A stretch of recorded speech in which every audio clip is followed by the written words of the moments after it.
பட்ட பகலில் பேய் வேடமிட்டு சாலைகளில் சுற்றித் திரிந்த நபரால் பரபரப்பு ஏற்பட்டது. யார் அவர்? என்ன நடந்தது பார்க்கலாம்.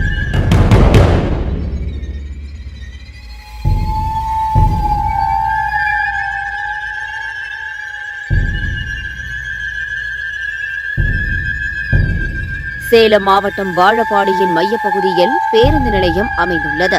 இந்த பேருந்து நிலையத்தில் கட்டுமான பணிகள் நடைபெற்று வருவதால் பொதுமக்கள் பேருந்து நிலையம் வெளிப்பகுதியில்தான் காத்திருக்கின்றனர்.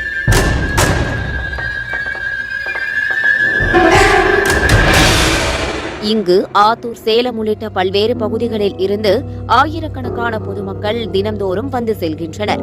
இதனால் அந்த பகுதி எப்போதும் பரபரப்பாகவே காணப்படும்.